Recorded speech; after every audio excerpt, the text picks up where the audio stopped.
Bonjour à tous et bienvenue dans cette nouvelle vidéo dans laquelle je vais vous parler de mes pronostics pour le WWE Extreme Rules qui aura lieu donc dans la nuit de dimanche à lundi sur le WWE Network et non plus sur AB1. Vous savez qu'il y a actuellement un litige entre guillemets concernant les droits de diffusion des pay-per-view dans le monde, donc pas que chez nous en France, mais partout dans les autres pays. C'est la même chose, la WWE ne souhaite plus diffuser ses pay-per-view entre guillemets gratuitement sur les chaînes de diffusion des shows hebdomadaires, mais préfèrent concentrer ces choses sur leur plateforme de vidéo en ligne, le WWE Network. Donc du coup, le pay-per-view Extreme Rules ne sera pas diffusé sur AB1, mais je vais quand même vous parler de cette carte qui s'annonce quand même mieux globalement que le show Stomping Grounds que nous avons eu le mois dernier. Et je vais commencer par le match mixte pour le titre de championne de Raw et de champion universel. Becky Lynch et Seth Rollins vont faire face à Baron Corbin et Lacey Evans dans un match où le gagnant rafle tout, donc le titre de championne de Raw et le titre de champion universel. Donc c'est un match qui fait suite un peu aux diverses rivalités entre Rollins, Becky, Baron et tout. Donc voilà, c'est un match, moi personnellement, que j'attends pas plus que ça, mais je serais curieux de voir quand même le résultat de ce match à l'issue pour savoir, même si je pense honnêtement que Becky Lynch et Seth Rollins vont conserver le titre au vu du push quand même que donne la WWE, ces deux superstars qui sont maintenant, on peut le dire, des très très top superstars du côté de Raw. Donc je ne pense pas que la WWE veuille faire perdre les titres à ces deux superstars, même si bon, ça va décrédibiliser de ce fait Lacey Evans qui avait quand même bien démarré, ce qui est plutôt rare pour une superstar de NXT de nos jours, et Baron Corbin qui malheureusement va encore s'enfoncer encore plus, ce qui est vachement dommage pour lui, mais bon, voilà, c'est comme ça. Pour moi, je dirais Becky Lynch et Seth Rollins vont conserver les titres, ça ne fait quasiment aucun doute. Pour rester sur les championnats mondiaux, je vais vous parler maintenant du match entre Kofi Kingston, le champion de la WWE, et Samoa Joe. Donc un match qu'on a suite à l'attaque de Samoa Joe sur Kofi Kingston il y a ça 3 semaines. Voilà, un match de championnat où le titre est en jeu évidemment. Et voilà, on va voir un peu ce que ça va donner, mais Samoa Joe a quand même, on peut le dire, plusieurs échecs à son palmarès concernant les titres mondiaux. 2 échecs pour le titre universel face à Brock Lesnar en 2017, 4 échecs pour le titre de la WWE face à AJ Styles en 2018. Donc Samoa Joe clairement ne part pas avec un avantage, mais plutôt des malus comme on dit, même si au contraire on pourrait dire qu'il a l'expérience. Et à l'inverse, Kofi Kingston était jusque là sur un petit nuage depuis WrestleMania 35, il n'avait pas perdu jusqu'au Raw il y a ça 2 semaines où Samoa Joe a fait abandonner a envoyé Kofi Kingston au pays des cauchemars avec son coquina clutch, et Kofi Kingston s'est évanoui, ce qui avait permis à Samoa Joe et son équipe de remporter le match du soir. Et du coup Kofi Kingston maintenant n'est plus invaincu entre guillemets depuis WrestleMania 35, ce qui permet de remettre un peu en doute on va pas remettre en doute ses qualités de champion, mais ça peut poser peut-être plus de questions concernant le titre de la WWE. Moi personnellement, je pense que Kofi Kingston va conserver son titre, enfin je le vois pas perdre face à Samoa Joe, même si voilà, tout est envisageable, mais je mettrai quand même un petit billet sur Kofi Kingston dans ce match. Et maintenant concernant le titre de championne de SmackDown, donc Bayley la championne va affronter non pas une mais 2 adversaires, et non pas dans un triple menace mais dans un match handicap 2 contre 1. Donc cette stipulation n'est pas nouvelle, on s'en rappelle du AJ Styles contre Sami Zayn et Kevin Owens pour le titre de la WWE où AJ Styles avait conservé son titre. Et là du coup on a un match entre Bayley, la championne, qui affrontera seule 2 challengers qui pourraient devenir co-championnes, à savoir Alexa Bliss et Nikki Cross. Voilà, donc les 2 amis entre guillemets vont s'associer dans un match pour peut-être gagner le titre de championne. Moi personnellement je trouve cette amitié un peu brinque-ballante quoi. Je pense qu'il va y avoir une trahison d'un côté ou d'un autre, et ça pourrait même arriver du côté de Extreme Rules, pourquoi pas après tout. Mais ouais, je pense pas que, honnêtement, moi je ne parierais pas du tout pour une victoire de Bliss et Nikki Cross. Pour moi, Bayley va conserver le titre parce que tout simplement Bayley est encore jeune championne, si je puis dire, et je la vois pas perdre son titre en fait tout de suite.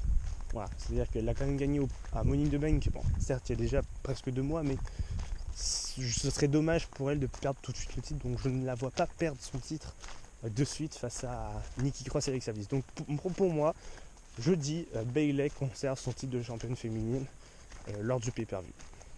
Allez, maintenant on change un peu, on va passer du côté d'un match que beaucoup attendent et beaucoup d'autres n'attendent pas en fait. C'est très mitigé les avis sur ce match. Le match par équipe entre Roman Reigns et l'Undertaker qui s'associent face à Shane McMahon et Drew McIntyre. Voilà, c'est un match que beaucoup de gens ont envie de voir et à l'inverse, de l'autre côté, des gens n'ont pas du tout envie de voir parce que l'Undertaker est vieux, l'Undertaker devrait prendre sa retraite, ce qui n'est pas faux. Je reconnais tout à fait que l'Undertaker, à un moment, il serait temps de prendre sa retraite. Donc voilà, une association avec Roman Reigns, c'est plutôt étonnant au vu de finalement ce qu'on a vu à WrestleMania 33. Hein. Mais voilà, les choses évoluent à la WWE évidemment. Et depuis, Shane McMahon n'est plus l'homme qu'il était il y a de cela quelques années. Et ça n'a pas plu à l'Undertaker, qui du coup est venu défendre Roman Reigns. Voilà, donc ce match maintenant, personnellement, j'ai quand même un petit peu d'attente pour ce match, honnêtement. Parce que pour moi, c'est même peut-être un des meilleurs matchs de la carte. Tout simplement parce que l'Undertaker, quand même, dès qu'il y a un match avec l'Undertaker, on attend forcément quand même du grand spectacle. Même si, bon, au Super Showdown, on n'a pas eu du grand spectacle, très loin de là. Mais je pense que du côté d'Extreme Rules, ils vont essayer de se rattraper, même si globalement à mon avis Roman Reigns fera quand même la grande majorité du travail dans ce match. Voilà. Donc là pour le coup je mettrai un billet quasiment sans hésiter pour Roman Reigns et l'Undertaker dans ce match parce que voilà, Drew McIntyre, et Shane McMahon c'est un peu l'équipe de méchants random quoi. Les heels random de la WWE, donc c'est sûr que dans un match où il y a l'Undertaker et Roman Reigns, pour moi ça ne fait aucun doute que Roman Reigns et l'Undertaker vont gagner ce match. Voilà. Donc pour moi, Roman Reigns et l'Undertaker gagnent ce match sans aucune hésitation. Ensuite, concernant les deux titres mineurs de la WWE, à savoir le titre des États-Unis et le titre de champion intercontinental, d'un côté on a AJ Styles contre Ricochet. Voilà, donc là le rematch de Raw des 3 dernières semaines. Et d'un autre côté, pour le titre intercontinental, actuellement nous n'avons rien. Mais voilà, normalement on ne devrait pas avoir de match pour ce show, parce qu'il y a déjà quand même beaucoup de matchs de championnat. Mais on devrait avoir un match, a priori, dans les plans ce serait un Finn Balor contre Nakamura, contre Andrade. Mais ça ne serait pas pour Extreme Rules, ce serait plutôt pour un SmackDown, entre guillemets, hebdo, classique. En tout cas, à voir ce que ça donnera. Et pour ce qui est du AJ Styles Ricochet, personnellement, je suis quand même patient et impatient de voir ce match, parce que c'est un match qu'on a déjà eu 2 fois et qui était clairement à la hauteur de nos espérances. Et une troisième rencontre entre les deux, pour moi, ça ne peut donner que du bon. Maintenant, une victoire de qui? Personnellement, je dirais AJ Styles. Voilà, parce que je pense que s'ils veulent crédibiliser le personnage de AJ Styles en heel, il vaut mieux lui donner un titre. Je pense que ça serait quand même quelque chose d'intéressant. C'est vrai que s'ils font passer AJ Styles heel pour le faire perdre ensuite face à Ricochet, niveau crédibilité, voilà, ce serait plutôt moyen. Donc ouais, du coup, je pense que AJ Styles pourrait gagner le titre des États-Unis, mais après ça reste quand même à voir. Et en tout cas, on attend le résultat de ce match qui s'annonce quand même intense entre les deux. Maintenant, on part du côté de la division par équipe, avec d'un côté le titre de Raw défendu et de l'autre aussi le titre de SmackDown. Dans un premier temps, nous aurons pour les titres par équipe de Raw, les champions par équipe de Raw, les Revival, qui défendront leur titre face aux Usos. Dans un match qui se justifie au vu des segments des plutôt derniers mois que dernières semaines, parce que c'est vrai que on les voit pas trop, en tout cas les Usos du côté de Raw, ce qui est d'ailleurs plutôt dommage. Et donc les Usos ont droit à un match de championnat pour les titres de Raw. Maintenant, voilà, je pense que les Revival, honnêtement, sont quand même champions depuis peu de temps. Et honnêtement, je pense pas que la WWE veuille les faire perdre tout de suite. Donc je pense qu'ils vont attendre quand même un petit peu. Maintenant, voilà, les Usos, ce serait très intéressant aussi. Mais voilà, je pense que la WWE va faire gagner les Revival et leur faire conserver les titres parce que c'est pour l'instant ce qui plaît aux fans. Et aussi parce que les Revival ont besoin d'un petit push qui clairement est bénéfique pour eux. Et des titres par équipe de SmackDown, les champions par équipe Daniel Bryan et Rowan, champions depuis que Shane McMahon leur a entre guillemets offert les titres, ce qui n'est pas faux, vont défendre leur titre par équipe dans un match triple menace, donc avec 3 équipes au total, la leur, mais également le New Day, donc Big E et Xavier Woods, et les Heavy Machinery. Voilà, donc un combat qui s'annonce quand même assez intense entre ces trois équipes. Personnellement, j'aime beaucoup ce type de combat à trois équipes parce que ça dynamise beaucoup les matchs. Le seul problème, c'est que il faudrait que les trois équipes soient en même temps, ce qui n'est pas le cas. Donc ce sera un tornado, mais ce n'est pas le cas non plus. Enfin, ce n'est pas le cas pour le match de Extreme Rules. Donc du coup, on se retrouve avec un match triple menace entre ces trois équipes pour les titres de SmackDown. Le résultat, moi personnellement, je dirais, en vrai, je sais pas du tout, mais je pense pas le New Day, à moins qu'ils veulent faire le New Day tout champion. Ça m'étonnerait qu'ils veulent faire une à la Shield, voilà, mais pourquoi pas.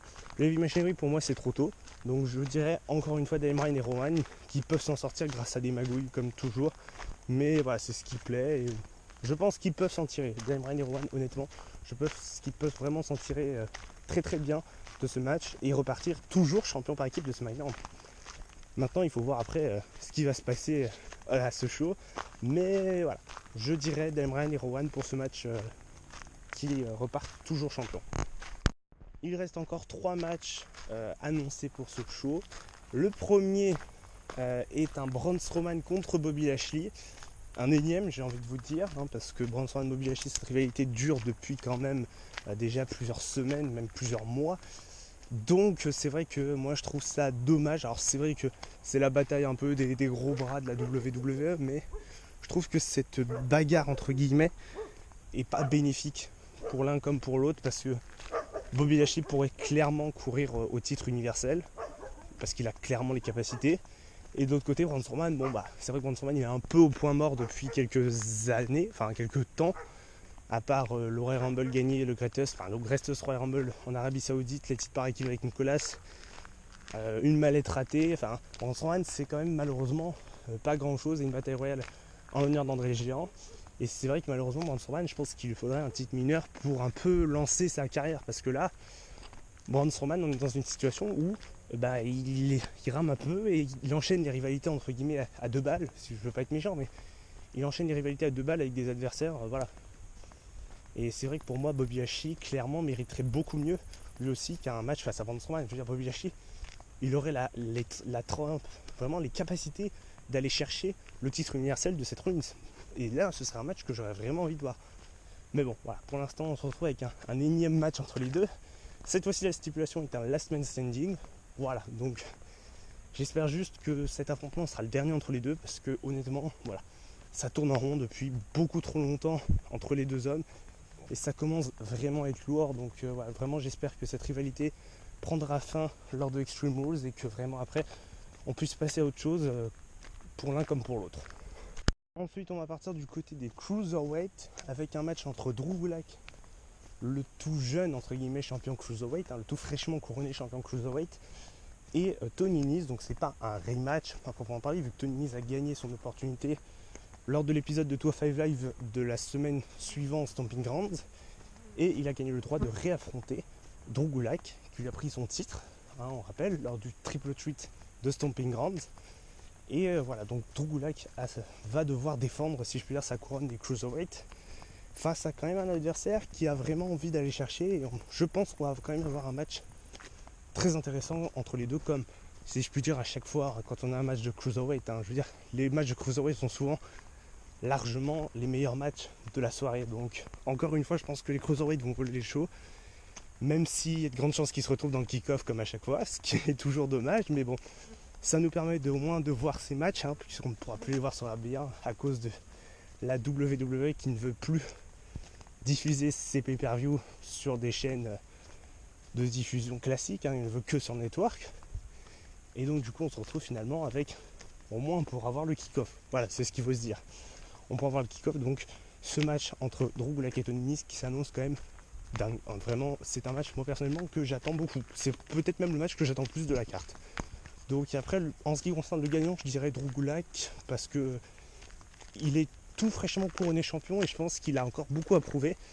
Et il pourrait vraiment prouver qu'il mérite d'être champion en battant Tony Nese ce soir. Parce que voilà, il le mérite. Et je pense que Tony Nese ne va pas récupérer son titre et que Drew Gulak va le battre. Voilà, donc pour moi, Drew Gulak sans hésiter. Et le dernier match est un affrontement entre Aleister Black et un adversaire qu'il attendait depuis plusieurs semaines dans une pièce sombre. Il attendait que quelqu'un frappe à sa porte pour le défier pour un match. Et une personne a enfin répondu à cet appel en la personne de Cesaro. La moitié du bar, des anciens champions par équipe, a répondu au défi de Aleister Black. Un match qui s'annonce honnêtement très très fou entre les deux parce que ce sont deux très très grands lutteurs qui sont pas forcément bien mis en avant à la WWE. Mais pour moi, on va vraiment avoir un affrontement de qualité entre les deux. Et là aussi, c'est possiblement un match qui pourrait voler la vedette à d'autres dans la soirée et qui risque là aussi d'être mis en match, peut-être même du kick-off.